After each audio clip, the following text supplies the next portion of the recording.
काम ऐसा करो कि पहचान बन जाए, हर कदम ऐसा चलो कि निशान बन जाए। यहाँ ज़िंदगी तो सभी गुजार लेते हैं, यहाँ ज़िंदगी तो सभी गुजार लेते हैं, ज़िंदगी ऐसी जियो कि मिसाल बन जाए। आदाब नाजरीन, आप देख रहे हैं DNN 24 का ख़ास शो ख्वाहिशों के उड़ान। मैं हूँ आपका मेज़बान सबूर अली। एक खेल ऐसा चुना जिसे बचपन में सिर्फ टीवी स्क्रीन पर ही देखा था। चाइनीज़ मूवीज़ में एक्शन हीरो को देखकर फाइटिंग गेम्स में दिलचस्पी बढ़ी। महज 13 साल की उम्र में इस खेल में मजबूत कदम रखा। नॉर्थ कश्मीर से जूनियर नेशनल ताइक्वांडो में क्वालिफाई करने वाले पहले खिलाड़ी बने। मैं बात कर रहा हूं जम्मू कश्मीर से ताल्लुक़ रखने वाले दानिश मंजूर की।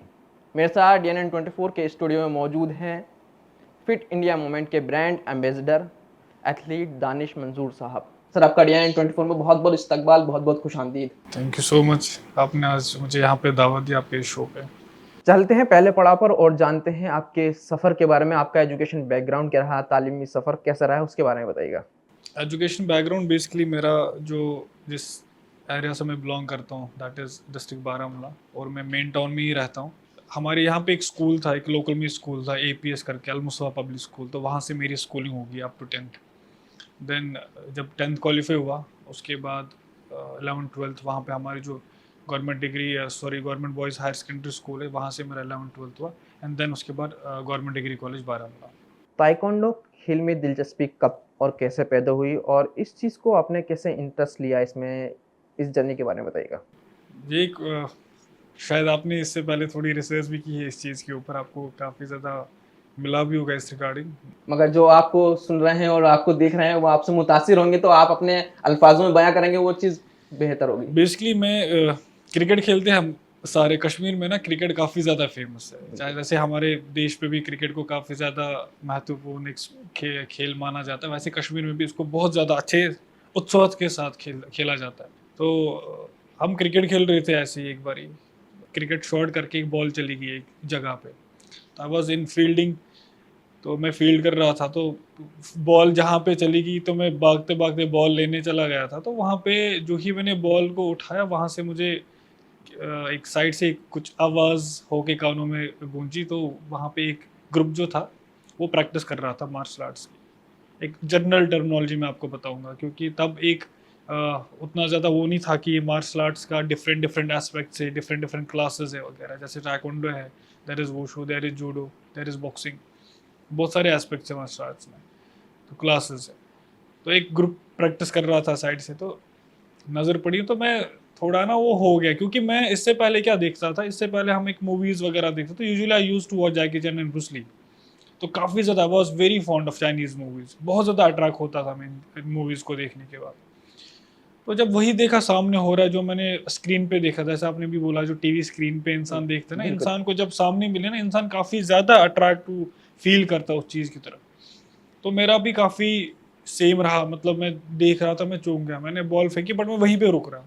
देखा एक दिन ऐसी, अगले दिन उसी टाइम पे, सेम टाइम पे हम भी खेलते थे क्रिकेट। जैसे हमारे ग्राउंड से ये दरिया के किनारे, झेलम रिवर जो है उसके किनारे ये प्रैक्टिस करता था ये ग्रुप। तो मैं रोज़ आता था। तो वहाँ पे जो मेरे उस्ताद बने पहले, उनका नाम था साजिद अशरफ भट्ट, जो वहाँ पे ट्रेनिंग कराते थे उस ग्रुप की। अच्छा।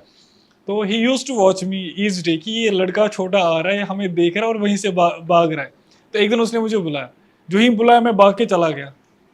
I was feeling so cold कि ये बुला रहे, शायद मारेंगे, क्या बोलेंगे क्या? वगैरह। तो मैं वापस चला गया। अगले दिन मैं फिर आया, क्योंकि ये मैं रात को जो ही मैं सोता था ना, मुझे ये फ्लैशबैक्स आते थे कि ये लोग कैसे प्रैक्टिस करते हैं। But I am watching through the movies of Jackie Chan, Bruce Lee or any other star from Chinese action movies. But आज ये मेरे सामने हो रहा है। तो मुझे काफ़ी ज़्यादा वो हो गया कि मतलब मैं जाऊँ, मैं I should also join these classes. तो अगले दिन मैं बड़ा वो करके आया, हिम्मत जुटा के आया, तो मैं चला गया। तो सर ने वापस बुलाया, बोला इधर आओ। मैं गया, बोला क्या नाम है? बोला सर मेरा नाम ऐसे दानिश है। बोला कहाँ रहते? बोला सर मैं पास में ही लोकल में रहता, क्योंकि वो हमारे घर के ही पास था वो ग्राउंड। बोला करना है, सीखना है? बोला जी सर। तो बोला चलो आ जाओ लाइन में। तो that is how it started. वहाँ से ही जो मेरा सफ़र है, इस सफ़र की शुरुआत इस हुई। सफ़र की शुरुआत होगी। तो he was my first coach, Sajid Ashraf Bhatt sir. वो अभी इंशाल्लाह इस प्रोग्राम को भी देखेंगे। बिल्कुल। सो उनसे ही इंस्पायर होके फिर मैं इस चीज़ में, क्योंकि उनकी जो, उनको ब्रूसली बोला जाता था। अच्छा। जो लोकेलिटी हमारी है, या जो कश्मीर के जो जितने भी इस गेम के साथ रिलेटेड थे, जैसे टाइकोंडो है, वो कंग फू है, वूशु है, या जूडो है, उसको सारे ऐसे ही ब्रूस ली के नाम से उसको, क्योंकि उनकी जो झलक थी वो पर्टिकुलरली उस टाइम पे उन्हीं के समान थी। अगर जैसे आपने ज़िक्र किया, अपने उस्ताद के बारे में बताया, और जब वहाँ आप गए तो आप वो लोग तो बहुत एक्शन-वैक्शन करते थे, और देख के डर नहीं लगा ये सब कहीं लग वग गया ला, और कहीं फ्रैक्चर-वैक्चर हो गया, एग्ज डर लगा हो छोड़ने का, सोचा भाई कैसे स्टार्ट, ये तो मतलब जॉइन तो कर लिया, और जॉइन करने के बाद ना कुछ मुश्किलात का भी सामना करना पड़ता है, तो वो क्या था आपके लिए? मुश्किलात है, मैं आपको बताऊं कि हम वहाँ पे बेयर फुट सारे थे, बेयर फीटेड सारे थे, चप्पल पहने नहीं होती थी, और उस टाइम पे we use to kick on flip flops instead of pads, क्योंकि हमारे पास पैड्स हुआ नहीं करते थे। तो वो चप्पलें आती थी तब, बाटा की भी चप्पलें आती, हम हाथों में पहन के ना वो मिट्स बना के उन पे हम किक्स किया करते थे। तो इस इनिशियल डेज में क्या होता था कि जो ही आपका स्टार्ट होता है ना, कि एक कोच को पता होती है कि कौन सा बच्चा अभी जिसका स्टार्ट है और उसको किस लाइन में हमने रखना है, और कौन सा बच्चा जो माहिर है उसको किस साइड में हमने रखना है। बिल्कुल। तो इनिशियली हमारा वही चलता था, क्योंकि जब हम प्रैक्टिस किया करते थे तो जो भी छोटे छोटे बच्चे जिनका स्टार्ट हुआ करता था, तो वो एक साइड में उनका ग्रुप अलग से बनता था, और जो बच्चे जिनका जो एक्सपर्ट्स थे, जिनको बहुत टाइम हुआ था, तो इनका एक जो ग्रुप है वो अलग से बनता था। तो मतलब ऐसा कभी लगा नहीं कि मतलब फोर्सफुली कोई चीज़ कराई जा रही है, फॉर एग्जांपल ऐसा, वो मतलब एक प्रिकॉशनरी मेजर्स के तहत मतलब हर कोई प्रैक्टिस हुआ करती थी। आपने एक चीज़ अभी ज़िक्र किया, मार्शल आर्ट और ताइक्वांडो में क्या फ़र्क है? उसके बारे में जानना चाहूँगा। मार्शल आर्ट एक कॉमन टर्मिनोलॉजी है, जो हर किसी इस ये एक क्लास है, जैसे एक स्कूल है, martial art is kind of a school, और इसके अंदर क्लासेस है। Taekwondo is there, judo is there, boxing is there, आप मिक्स मार्शल आर्ट्स को भी इसमें काउंट कर सकते हो, लाइक एस्क्रीमा, बहुत सारे इंडोनेशियन या फिलिपिनो काफ़ी ज़्यादा डिफरेंट डिफरेंट क्लासेस है मार्शल आर्ट्स में, बट एक स्कूल है, इसके अंदर है, बाकी जितनी भी क्लासेस है इसके अंदर है। अगर मैं सफ़र से आगे की बात करूँ, जैसे आपने जॉइन कर लिया, फिर उसके बाद एक मकाम आपको हासिल तो हुआ, बट बहुत सारे मार्शल आर्ट सीखने के दौरान और कॉम्पिटिशन में पार्टिसिपेट करने का चैलेंजेस भी आएँगे, उसको किस तरह से फेस किया, उसके बारे में जानना चाहूँगा? चैलेंजेस तो बेसिकली अगर मैं बात करूँ अपना, जो मेरा जब प्रोफेशनली करियर स्टार्ट हुआ टाइकोंडो में, चैलेंजेस यूजुअली इंसान के दो तरीके के आते हैं। एक तो आपका कि अगर आपकी गेम अच्छी चल रही है और आपको सपोर्ट नहीं मिल रहा है, लाइक फाइनेंशियली आप सपोर्ट नहीं ले पा रहे हो किसी जगह से वगैरह, क्योंकि आजकल के टाइम में कुछ ऐसी स्पोर्ट्स है जो बहुत ज़्यादा महंगी होती जा रही है, और taekwondo is one among them, क्योंकि इसमें हमारे पास अभी लेटेस्ट पीएसएस है, इलेक्ट्रॉनिक स्कोरिंग सिस्टम है, तो इनके जो गियर्स वगैरह है वो बहुत ज़्यादा महंगे आते हैं। तो उस हवाले से उस टाइम पे ना हमारे पास कोई सपोर्ट नहीं हुआ करता था, जो भी हमारे पास होता था वो हमारी फैमिली ही देखा करती थी, और उस टाइम पे उतना एक्सपोजर भी था नहीं कश्मीर में कि हमारे पास उतना एवेन्यू था भी नहीं, हमारे पास स्टेडियम्स भी ज़्यादा नहीं थे। हम जहाँ पे भी ट्रेनिंग करते थे वो that is just because of the support of our coaches as well as our parents. अगर मैं एक बच्चे की बात करूँ, उसका इंटरेस्ट, जैसे आपने ग्रुप की बात की है, अगर किसी का इंटरेस्ट है, हाँ मैं ताइक्वांडो सीखूँ, तो उसके लिए सबसे पहले क्या चीज़ अहम है उसके सीखने के लिए?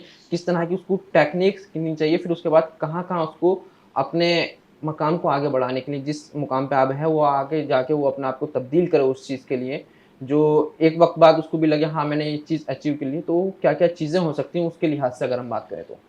पर्टिकुलरली मुझे लगता है कि कोचिंग सबसे ज़्यादा अहम है, क्योंकि मेरे अल्हम्दुलिल्लाह मैं खुशकिस्मत हूँ, मेरे जो कोचेस रहे अभी तक, बिल्कुल। पहले जैसे मैंने आपको बोला साजिद अशरफ भट्ट साहब थे, उसके बाद अशफाक अहमद वानी साहब, वो जो कि जिनका बहुत ज़्यादा रोल मेरी लाइफ में रहा इस गेम को लेके, जिनकी वजह से मैं मतलब उस मुकाम तक पहुंचा, जब तक उसके बाद मुझे बस शायद कि पीछे देखने का मतलब वो नहीं था कि मौका मैं नहीं। उन्होंने उस मुकाम तक लाके खड़ा कर दिया। उसके बाद मेरी मुलाकात हुई, उसके बाद जो हमारे चीफ कोच है ताइक्वांडो के पूरे जम्मू कश्मीर के, Atul Pangotra, he is one of the renowned player, क्योंकि वो इकलौते प्लेयर है हमारे जिनके पास 2 कॉमनवेल्थ मेडल है, एंड वो he is 10 times national champion, और लगातार उनके रिकॉर्ड में ये स्ट्रीक है। तो मैं खुशकिस्मत हूँ कि मुझे ऐसे टीचर्स मिले। हर किसी बच्चे के लिए उसका जो पहला स्कूल है दैट इज़ पेरेंट्स। बिल्कुल। लेकिन उसके बाद जब उसकी जो मतलब देख रेख है, या उसके जो उसमें जो टैलेंट है, उसके स्किल को एनहांस करना या पहचानना, उसमें एक कोच का सबसे ज़्यादा योगदान रहता है। बिल्कुल। तो मैं यही बोलूँगा कि एक कोच ही, एक टीचर ही एक बच्चे के लिए बहुत ज़्यादा इम्पोर्टेंट है। अगर शुरुआती दौर में जब हम आपसे ज़िक्र किया तो आपने बताया मैं मूवीज़ से इंस्पायर हुआ, तो कौन-सी मूवीज़ और कौन से एक्शन ज़्यादा पसंद थे आपको अगर? जैकी चैन की यूजुअली सारी मूवीज़ मुझे पसंद थी। उसके बाद उसके अलावा ब्रूस ली का भी हम मतलब काफ़ी ज़्यादा ब्रूस ली की मूवीज़ देखते थे। I used to like take CDs from my coaches, Bruce Lee की या जैकी चैन की मूवीज़ की वगैरह। तो एंटर द ड्रैगन एक काफ़ी फेमस मूवी थी ब्रूस ली की। तो काफ़ी ज़्यादा मैं इंस्पायर था उस चीज़ से। और जैकी चैन की snake in the eagle shadow, ये काफ़ी ज़्यादा फेमस मूवी थी उस टाइम पे, अभी भी है। हाँ, जब भी बिल्कुल। व्हेनेवर आई फील लाइक मैं थोड़ा कुछ मतलब अपने साथ टाइम स्पेंड करूँ, I I do watch these movies अभी भी। मंजूर साहब अगर देखा जाए तो हम जैसे आपने अभी ब्रूस ली का और जैकी चैन का ज़िक्र किया तो ये पहले एक्शन मूवीज़ में नज़र आते थे, मगर इस खेल को भारत में अगर इस गेम की बात करें तो इतनी मकबूलियत हासिल नहीं थी जो अब हो चुकी है। किस तरह देखते हैं इस चीज़ को? इंडिया में बेसिकली हमें यहाँ पे जैसे मैंने पहले भी बात की, यहाँ पे क्रिकेट को सबसे ज़्यादा तवज्जो दें। सपोर्ट, तवज्जो और सपोर्ट दिया जाता है। और उसके बाद कहीं ना किसी जगह पे आजकल फुटबॉल को भी कहीं ना कहीं किसी मुकाम पे सपोर्ट दिया जाता है। बाकी जितने भी ओलंपिक खेल है, जैसे taekwondo is one among the Olympic sports, एक टॉप स्पोर्ट है पूरे वर्ल्ड का। 196 कंट्रीज से प्लस जितने एमएनएज है, मेंबर ऑफ नेशनल एसोसिएशन, सारी पार्टिसिपेट करती है। इनफैक्ट इस साल और कुछ member of national association add हुए इस खेल में। तो सपोर्ट के हवाले से अगर मैं बात करूं कि अगर अगर ओलंपिक खेल को उतनी ही तवज्जो दी जाए जितनी तवज्जो हम क्रिकेट को देते हैं, बिल्कुल। तो मुझे लगता है कि हमारा जो मेडल टैली है उसका डिजिट वो ट्रिपल डिजिट में आएगा। कुछ इंक्रीज़ क्योंकि करेगा। हम सबसे ज़्यादा आबादी में हैं, हमारे पास सबसे ज़्यादा स्किलफुल प्लेयर्स हैं, हमारे पास अच्छी एडमिनिस्ट्रेशन है, हमारे पास अच्छा सपोर्ट है गवर्नमेंट का। इस अगर मैं अभी बात करूं, हमारे पास सबसे अच्छा सब इंफ्रास्ट्रक्चर है अभी पूरी कंट्री में। कश्मीर से लेकर अगर कन्याकुमारी तक अगर आप स्पोर्ट्स का इंफ्रास्ट्रक्चर आज देखोगे, that is very up to the mark. अभी मुझे लगता है कि अब क्या नीड है, दैट इज़ कि अगर हमें वही तवज्जो दी जाए जैसे क्रिकेट और फुटबॉल को दी जा रही है, तो आप देखोगे कि इंशाल्लाह आने वाले जो नेक्स्ट ओलंपिक होगा 2028 का, वहाँ पे आप ट्रिपल डिजिट के नंबर में इंशाल्लाह मेडल देखोगे। बिल्कुल, बिल्कुल। एक एथलीट के लिए फ़िटनेस के क्या मायने हैं और इसको बनाए रखना कितना ज़रूरी रहता है? इम्पोर्टेंटली मुझे लगता है कि सबसे ज़्यादा जो हमें प्रॉब्लम करता है इंडिया में, दैट इज़ डाइट। हमारा जो डाइट प्लान है वो उस हिसाब से वर्क नहीं कर पाता, क्योंकि हम we lack avenues in terms of like supporting our diet plan, in terms of monetary support. हमारे पास उतने पैसे अवेलेबल होते नहीं है एक एक लेवल पे एक प्लेयर के लिए, अगर वो प्लेयर एक नेशनल के लिए compete करता है या उसका इनिशियल होता है to represent India at world level. तो उस हवाले से मुझे लगता है कि कहीं ना कहीं पे उस प्लेयर को थोड़ी बहुत प्रॉब्लम झेलनी पड़ती है अपना डाइट मेंटेन रखने के लिए। उसकी वजह से जो उसका जो फिटनेस लेवल है ना, वो किसी हद तक जैसे 10 में से 7-6 पे रह जाता है, 8 हार्डली वो टच कर पाता है। अब बेचारा खाए, शाम को उसको वही रोटी खानी है, वही चावल खाना, वही दाल खानी है, ठीक है। अगर हम बाहर की एथलीट्स की बात करें, जैसे I have like visited so many countries till date, तो वहाँ पे अगर मैं एथलीट से जो ही इंटरेक्शन होती है बाकी एथलीट, उनका जो डाइट स्टैंडर्ड होता है ना, वो काफ़ी ज़्यादा अप टू द मार्क होता है। उस हवाले से हमारा डाइट यहाँ पे होता है ना, वो मुझे लगता है वही एक रीज़न जिसकी वजह से हमारी फिटनेस जो है उतनी ज़्यादा मैच नहीं होती है वर्ल्ड लेवल एथलीट्स के साथ। अगर देखा जाए तो आपको बहुत सारे लोग कश्मीर में तो जानते हैं और सोशल मीडिया पे भी एक अच्छी पकड़ है आपकी, जी। अच्छे फॉलोवर्स हैं, आप अपना पैगाम दूसरों तक पहुँचाते हैं। वो चीज़ अगर आप अपना डेली रूटीन यहाँ शेयर करेंगे, आप किस तरह से बनाए रखते हैं, वो जितने भी लोग देख रहे हैं उनके लिए बहुत फ़ायदेमंद साबित होगा। तो आपका डेली रूटीन क्या था? आप कैसे एक्टिव रहते हैं अपनी चीज़ को? क्या बनाए रखते हैं? क्या आपका प्लान रहता है, शेड्यूल, आपकी ट्रेनिंग क्या रहती है? उसके बारे में जानना चाहूँगा। मेनली क्या होता है, जो हमारा स्केड्यूल चलता है ट्रेनिंग के हवाले से, हम मॉर्निंग के टाइम पे हम अपना स्ट्रेंथनिंग और जो भी हमारा यूजुअली रन के लिए जाता है या अपना स्ट्रेंथनिंग बेस हम मॉर्निंग में ख़त्म करते हैं। हमारा जो इवनिंग सेशन बेस के लिए होता है वो पर्टिकुलरली टाइकोंडो पे ही डिपेंड करता है। हम टाइकोंडो अपना स्किल ट्रेनिंग करते हैं, हम अपना पैड वर्क करते हैं इवनिंग के टाइम पे। और उसके हवाले से जो हमारा डाइट जो है, मैंने आपको वही बोला ना कि हम अपना डाइट उतना ही लेते हैं जितना हमारे पास अवेलेबिलिटी होती है या हमारी कैपेसिटी होती है उस चीज़ को लेने के लिए। कोई एक्स्ट्रा ऑर्डिनरी डाइट में खुद भी ये बोलूँगा कि इस प्रोग्राम से मैं यहाँ पे बोला नहीं नहीं मैं ये चीज़ें लेता हूँ, लेकिन जो रियलिटी में जो मेरे पास उतनी अवेलेबिलिटी नहीं होती। लेकिन हाँ, एक नेचुरल डाइट मेरे ख्याल से एक अच्छा एक एक एथलीट को हेल्दी रखने के लिए, दैट इज अगर हम ड्राई फ्रूट्स ऐड करते हैं, अगर हम डेट्स ऐड करते हैं, अगर हम प्रोटीन, अगर हम एग ऐड करते हैं अपनी डाइट में, ठीक है, ये चीज़ें अगर हम हफ्ते में 2-3 बार चिकन लेते हैं, हम 1-2 बार ही क्या बोलते हैं पनीर ले लेते हैं, तो इसकी वजह से हमारा जो डाइट है एक बैलेंस्ड डाइट बनता है। Balance diet. तो ज़्यादा मीठा खाना वो हमारे लिए हानिकारक है, क्योंकि बिल्कुल। हमें बहुत मेटाबॉलिज्म के हवाले से बहुत प्रॉब्लम्स आ जाती है फिर, ठीक है, डाइजेशन के हवाले से प्रॉब्लम आ जाती है। तो मीठा अगर इंसान कम करे और ये वाली डाइट किसी हद तक फॉलो करे, तो कहीं ना कहीं पे उसका जो डाइट प्लान जो है वो ठीक रहेगा, उस स्टैंडर्ड रेट पे ही रहेगा, ज़्यादा ऊपर नहीं जाएगा ना ज़्यादा कम हो जाए, वो एक बैलेंस डाइट के हिसाब से चलेगा। और इसी के हवाले से उसमें जो फिटनेस है वो काफ़ी सही रहेगी, उसके वेट के अकॉर्डिंगली, उसके खेलने के अकॉर्डिंगली। कश्मीर में फिट इंडिया मूवमेंट की बात की जाए तो ब्रांड एम्बेसडर की बात की तो एक लंबी फहरिस्त है, और हाल ही में अगर मैं बात करूं, आपको बनाया गया है। किस तरह सा फ़ख्र महसूस हुआ, घर वालों के रिएक्शन क्या था? पहले देखा जाए तो एक्टर सोनू सूद भी थे, जी तो जी। और एक एथलीट को जब बनाया जा रहा तो किस तरह का रिएक्शन था घर वालों को, किस तरह की खुशी थी, उसके बारे में जानना चाहूँगा। बेसिकली मैं जिस जिस जिस दिन मेरे पास से न्यूज़ बेसिकली आई, मुझे एक दोस्त के हवाले से पता चला कि एक आर्टिकल आया था टाइम्स ऑफ इंडिया पे। तो मेरे लिए बहुत प्राउड की मोमेंट है, क्योंकि हमारे प्राइम मिनिस्टर ने ये मूवमेंट इसकी इनिशिएटिव लिया। और क्यों उन्होंने लिया, उसके पीछे भी एक काफ़ी अच्छा मकसद था उनका, क्योंकि हेल्दी रह इंडिया, फिट इंडिया, ये एक इम्पॉर्टेंट चीज़ है। अपने हवाले से मैं बात करूं कि हमें शुक्रगुजार होना चाहिए अपने प्राइम मिनिस्टर का, क्योंकि इस मूवमेंट का इनिशिएट करने से, उस टाइम पे अगर आप इनिशियली देखोगे ये मूवमेंट काफ़ी ज़्यादा पॉपुलर हुआ था और हर कोई इसमें पार्टिसिपेट कर रहा था। हर, अगर हम सीनियर सिटीजन्स की बात करें, बच्चों की भी बात करें, दोनों इस मूवमेंट का हिस्सा रहे अभी तक। तो मेरे लिए काफ़ी फ़ख्र की बात थी। और इस मूवमेंट का एम्बेसडर होने के, इनकी इसके वाबस्ता, मतलब जो ही मेरी वाबस्तगी इसके साथ हुई, मैंने बहुत सारे बाकी प्लेयर्स को भी देखा जो इस मूवमेंट का हिस्सा बने हैं। इस मूवमेंट के बहुत सारे एम्बेसडर्स हैं। और सबसे मेन चीज़ हमारे लिए फ़ख्र की क्या बात है कि एथलीट्स को चुना गया, प्लेयर्स को चुना गया, जिन्होंने इंडिया को रिप्रेजेंट किया, अपने भारत को रिप्रेजेंट किया है बहुत सारी चैंपियनशिप्स को लेके। तो मेरे लिए एक फ़ख्र की बात थी उस टाइम पे। घर वालों के रिएक्शन कैसे था जब बनाया जा रहा है? एक होता ना हमारा, अब जो साहबजादा है वो अलग अलग जगह नजर आएगा और इतना यूथ के लिए एक मिसाल कायम करेगा, तो वो कैसे रहेगा? घर वालों का हमेशा, मतलब एक एक बच्चे का ना, जब भी उस एक बच्चे का नाम कहीं पे आता, वो किसी अच्छी जगह पे आता जहाँ पे सोसाइटी उसको अप्रिशिएट करती, जहाँ पे उसके दोस्त या उसके रिश्तेदार अप्रिशिएट करते, तो घर वाले हमेशा खुश होते। उनके लिए जो रियल मेडल होता है ना, that is the appreciation from the native people, appreciation from the society and endorsement from your relatives, क्योंकि यूजुअली रिलेटिव एंडोर्स नहीं करते किसी चीज़ को, उनके लिए वही वही खुशी होती है। एक एथलीट के हवाले से अगर मैं बात करूं, पहले और अब में कितनी तब्दीली आई है आपके जर्नी में? और देखा जाए तो फिट इंडिया मूवमेंट के जब ब्रांड एम्बेसडर बनाया गया तो क्या अपने लाइफ में चेंजेस आए, क्या चैलेंजेस आए, उसके बारे में जानो। प्लेयर की लाइफ ना हमेशा एक ही ट्रैक पे चलती, जब तक चलता रहेगा तभी तक चलेगा, तभी तक दिखेगा।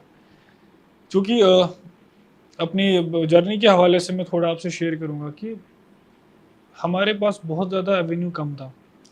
The moment we started professionally doing taekwondo, it was around 2013 when I first of a kind, मैंने उस टाइम पे I participate in this junior state taekwondo championship, आई secured my gold medal. I was the first from North Kashmir who qualified for the junior nationals.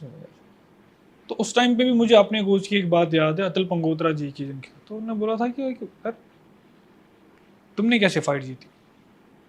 तो he was so amazed, Kashmir से एक लड़का, वो भी डिस्ट्रिक्ट बारामूला से, जो जिसकी पहला स्टेट था ऑफिशियली और उसका ये पहला जूनियर नेशनल है, and he is qualifying for round of 64, no round of 32, then round of 16, I was in the quarter finals. तो चूंकि उतना ज़्यादा एक्सपोजर उस टाइम पे नहीं था, तो competing with the top teams at that time quarter final में, तो मेरे लिए उतना था नहीं उस टाइम, मेरी कैपेसिटी से वो चीज़ बाहर थी। लेकिन स्टिल उस टाइम पे ये उत्साह के साथ खेलना कि मेरे पेरेंट्स का पीछे है, मेरे कोच साहब है, अशफाक सर, साजिद सर, ये मेरे पीछे उस टाइम पे, इनकी दुआओं की वजह से, खालिद सर हमारे काफ़ी अहम रोल उनका मेरी ज़िंदगी में रहा है, खालिद महराज, वो हमारे बारामूला टाइकोंडो के प्रेसिडेंट थे उस टाइम पे एसोसिएशन के, तो because of him I was able to participate, he sponsored that championship for me, I owe him a lot. Doctor Khalid Maharaj वो भी शायद इस शो को देखेंगे इंशाल्लाह, बिल्कुल। क्योंकि उनका भी योगदान काफ़ी ज़्यादा मेरी टाइकोंडो जर्नी में रहा। जो हमारे उस्ताद होते हैं वो एक हमारे लिए, हमारे फ्यूचर में, हमारे मुस्तकबिल में एक अहम किरदार बहुत अदा बहुत करते हैं। बहुत वो चीज़ हमें जब बाद में रियलाइज़ होती है, हम उस मुकाम पर पहुंच जाते हैं, वो चीज़ हमारे उस्ताद ने, हमारे टीचर्स ने, हमारे असातिज़ा किराम ने किस तरह से हमारे लिए वो चीज़ बताई जो हमारे लिए आज जो नज़र आ रही है वो बहुत कामयाब हुई है। तो वो चीज़ नज़र भी आती है, वो फिर बाद में उस चीज़ का ख्याल भी आता है, हाँ हमारे टीचर्स ने हमारे लिए क्या सोचा, हमें उस एग्जैक्टली। टाइम उस चीज़ का एहसास नहीं हो पाता, हम्म। जैसा आपने जिक्र किया। लेकिन हाँ, लेटर द ईयर्स इंसान को सब समझ आता है कि किसका कितना ज़्यादा आपकी ज़िंदगी में इम्पैक्ट था, किसने कितना ज़्यादा आपके लिए किया है, बिल्कुल। किसी वजह से आप इस मुकाम पे पहुंचो, सब पता चल जाता है इंसान को। दानिश साहब, एथलीट होने के साथ साथ जब आपको ब्रांड एम्बेसडर बनाया गया है तो जिम्मेदारी भी बड़ी होंगी, और आपकी प्रैक्टिस में कुछ बदलाव भी नज़र आया होगा। तो अब आने वाले कॉम्पिटिशन्स पे किन किन कॉम्पिटिशन में आपकी नज़र है, किसकी तैयारी कैसे कैसे कर रहे हैं, तो उसके बारे में जानना चाहूँगा। देख, बदलाव तो कुछ नहीं आया, क्योंकि ये जो एक मूवमेंट है ये फिटनेस के हवाले से ही चलाई गई थी, क्योंकि हम एथलीट्स को रेगुलरली अपना जो वीडियोस वगैरह हम डालते रहते हैं फिटनेस के रिगार्डिंग, चाहे हम अपने कॉम्बैट में जोन में ही रहते हैं, अगर मैं फॉर किकिंग की वीडियो डाल रहा हूँ, हर कोई इस चीज़ को फॉलो ही कर रहा है, तो उसमें एक फिटनेस लेवल उसको अपने आप में ऐड ही कर सकता है। तो ये जो इस फिट इंडिया के हवाले से मेरा कभी जो प्रैक्टिस है वो सफ़र नहीं हुआ, लेकिन हाँ, किसी हद तक मुझे जो मोरल जो बूस्ट मेरा हुआ इस मूवमेंट की वजह से काफ़ी ज़्यादा हुआ, क्योंकि काफ़ी लोग जानने लगे थे इसके बाद, तो काफ़ी ज़्यादा मतलब कि अप्रिसिएशन मिलने लगी थी अपनी, क्योंकि I was the first and still being the first taekwondo athlete from entire India जिसको इस चीज़ से नवाजा गया था, इस मूवमेंट से नवाजा गया था। तो बाकी अगर मैं टूर्नामेंट की बात करूँ, एक अभी मैं I was planning to like एक चैम्पियनशिप के लिए, बट वो रह गया, बिकॉज मैंने आपको बोला there are always few limitations, वो मॉनेटरी सपोर्ट से भी हो सकती है आपको, या किसी और सपोर्ट से भी हो सकती है, तो उसकी वजह से एक चैम्पियनशिप रहेगी। लेकिन इंशाल्लाह जो further I am targeting for the senior national अभी हमारे आने वाले हैं, और उसके बाद जो मेन टारगेट जो असल में है दैट इज़ एशियन गेम्स 2026 का हमारा टारगेट इंशाल्लाह रहेगा, और आने वाली जो वर्ल्ड चैम्पियनशिप है तो वो इंशाल्लाह टारगेट में है। इंशाल्लाह आप जितनी मेहनत कर रहे हैं वो वाकई काबिल तारीफ़ है, और वो मुकाम ज़रूर मिलेगा आपको, इंशाल्लाह। और सब लोगों की दुआएं आपके साथ हैं। हम इस एपिसोड के आखिरी पड़ाव पर हैं, जी। और कह सकते हैं ना, जुनून और जज्बा, लगन, मेहनत जब होती तो ये शख्स इस तरह से ब्रांड एम्बेसडर दूसरों के लिए मिसाल बनते हैं। और एक बात मैं कहना चाहूँ तो एक आपकी जो अवार्ड से आपको नवाजा गया है, तो वो एक लंबी फहरिस्त है। जी। उन लोगों के लिए वो बेहतर होगा जो आप अपने अल्फाजों में बयां करें, किस किस अवार्ड से आपको कब कब नवाजा गया।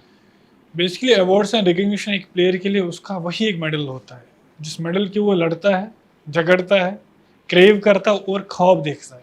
तो मेरे लिए जो अवार्ड्स है वो मेरे लिए वही मेडल्स है जो मैंने लड़के लिए है, खेल के लिए है, जिनके पीछे मैंने इतना ज़्यादा खून पसीना मेहनत जलाई, और जिसके पीछे मेरे पेरेंट्स का सपोर्ट रहा, जिसके पीछे मेरी पेरेंट्स की दुआ, अपने कोचेस का सपोर्ट है, और मेरे कुछ I would like to name few of the people, जो एक हमारी एडवोकेट नीलोफर मसूद साहिबा है, हमारी प्रेसिडेंट है वो डिस्ट्रिक्ट बारामूला टाइकोंडो एसोसिएशन की, हमारे रमीज़ महराज है वो अपने जनरल सेक्रेटरी है, उनका भी काफ़ी ज़्यादा योगदान मेरी जो टाइकोंडो जर्नी में काफ़ी ज़्यादा रहा है अभी तक।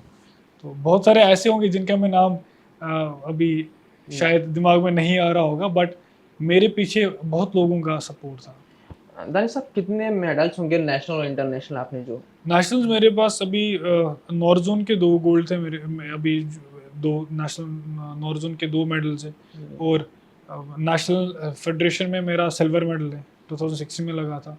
तो ओपन नेशनल्स में भी 1-2 मेडल्स है, और बेस्ट प्लेयर था मैं एक ओपन नेशनल चैम्पियनशिप का।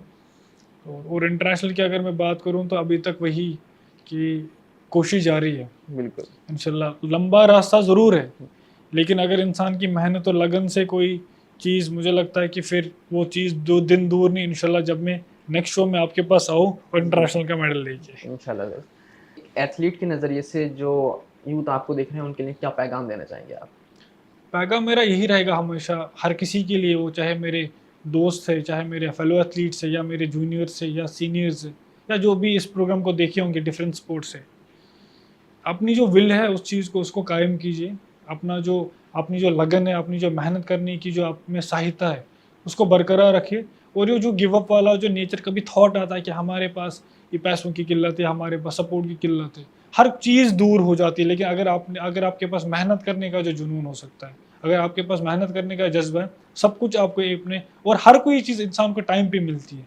टाइम से पहले आपको कोई चीज़ मिली, उसकी वजह से भी नुकसान है। हाँ, टाइम के बाद अगर आपको कोई चीज़ मिलती है, वहाँ पे मुझे लगता है कि वहाँ पे आपकी कोताही होती है, क्योंकि आपने शायद वो मेहनत नहीं की होती है जो चीज़ आप उस टाइम के साथ बराबरी मैच करे।